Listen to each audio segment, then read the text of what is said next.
I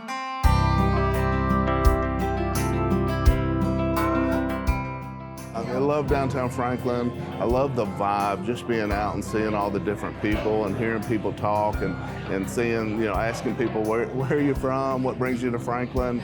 And you're always fascinated what brings people here. Sometimes it's history, sometimes it's the quaint downtown, and sometimes it's the beautiful buildings, and sometimes it's just they want to be a part of what they heard was a really cool community. So I love that. I love getting out on the street and just talking to people and walking up and down. But obviously, I love to hear when people say, well, we came to Franklin, the first place we were told to go was Puckett's. I mean, that's like the biggest compliment. Or when you have company home in the company, the first place you want to bring them to is Puckett's and give them the taste of what Franklin is about. That's always such a huge compliment to us. So the Leiper's Fork story is really interesting because I had sold my grocery stores and I was on a little 6-month hiatus before I decided what I was going to do. And I thought I was going to teach school and coach and, got to do something different with my life. But everything I did kept pointing me back to creating and doing something entrepreneurial.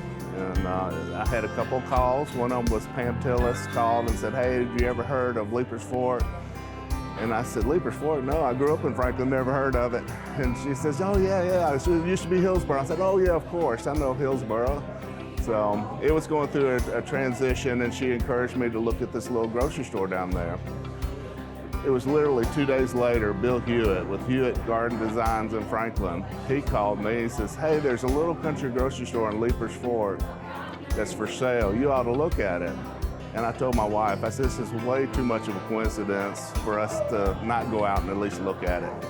I had no desire to get back in the grocery business, but I went out there and I fell in love with the community, and I decided, listen, at the very least, we were gonna have this cool country grocery store out there, and then I would figure out what I want to do from there. The rest kind of became history. I fell in love with the business and we created Puckett's out of that.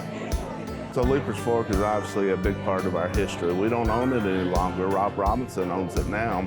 But when we decided to be out there, we saw this potential for the community, mainly because the people believed in the community and they wanted to make it something special. And we were just so thrilled to be a part of that and to see where it started and where it's gone to. Under the tutelage of many different entrepreneurs out there, including Aubrey Preston and some others that just had a great vision for the place. We were thrilled to be a part of it and glad to see it still thriving.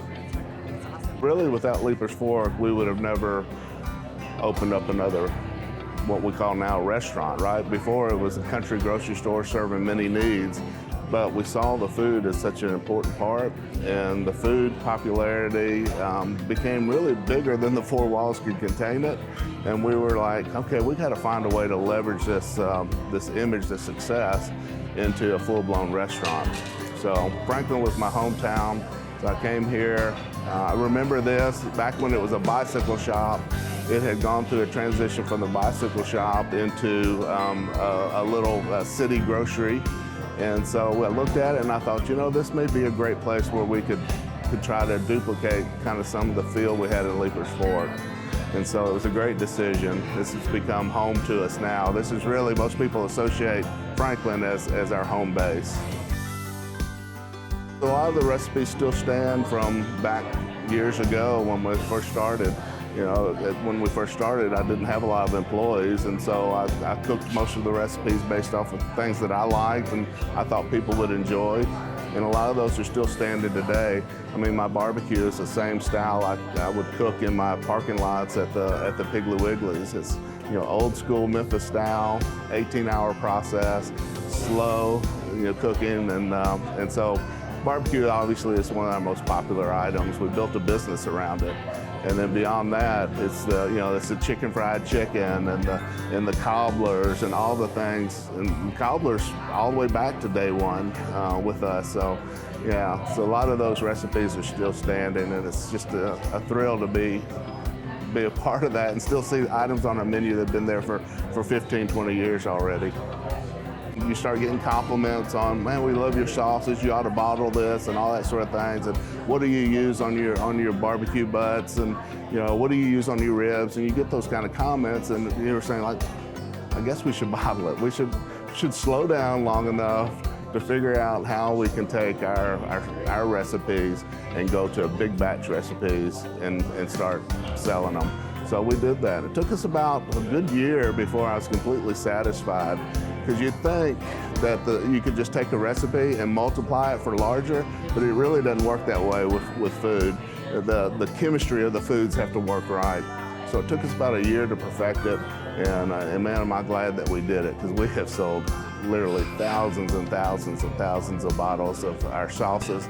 And we use it the income from that, we used to give scholarships away for culinary. So it's been fun to see that and have that opportunity too.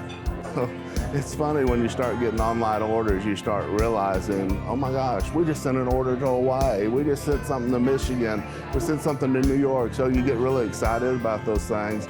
So our online store is it's puckettsgrocery.com, and you go on there and you can order online. But you can also find our spices in Kroger's, Publix, and we're in the Midwest now in Myers Groceries, and we're working on some others too. So it's been something that's really grown for us, and we've had a lot of fun with it.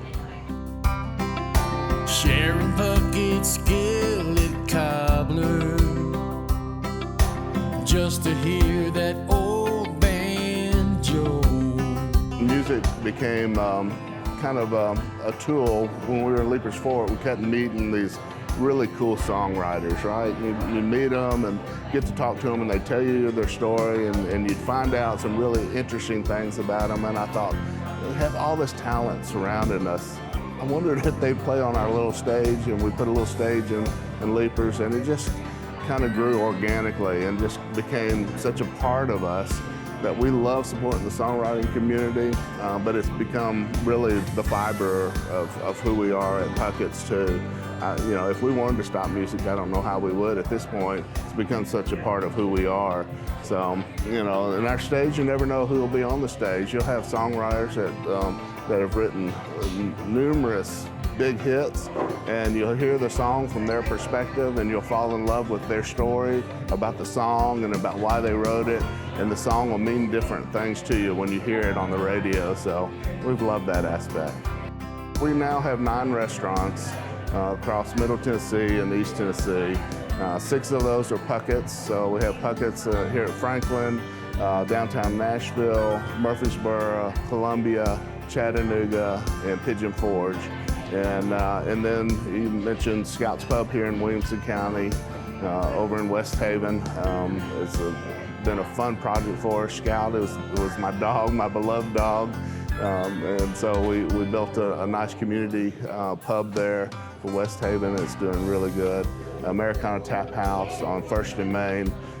It used to be the Boathouse, and we transitioned it here recently into the Americana Taphouse, kind of changing its image as that whole corner down there changed with the hotel and all that's happening down there. And so we kind of gave that a refresh. And then Deacon's New South in downtown Nashville is doing a dry-aged steakhouse. It's just fabulous, yeah. And Deacon's was my college nickname, so that was kind of fun to tie those two together.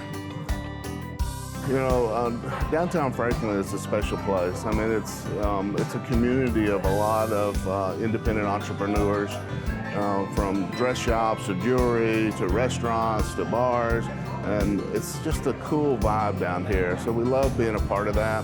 And it's so important for the locals to shop local, because the money tends to stay local when you shop with your independent restaurants and different independent businesses. So it's really important to know that we invest back into the community. We're the ones that invest in the schools and the different civic organizations and the Boys and Girls Club and all these other things. We're the ones that kind of put that money back into the community because you've blessed us so. I think one of the coolest things about Franklin is really the people, and they're embracing their culture, but expanding their future. I love the mix of people that are here. You have people that have been here all their lives, and then people that are new to the community, but they came here for a reason, and they want to be a part of that same reason they came here. And so I just love that aspect about Franklin. We're progressive, but we still embrace our history, and I think that's really cool. love.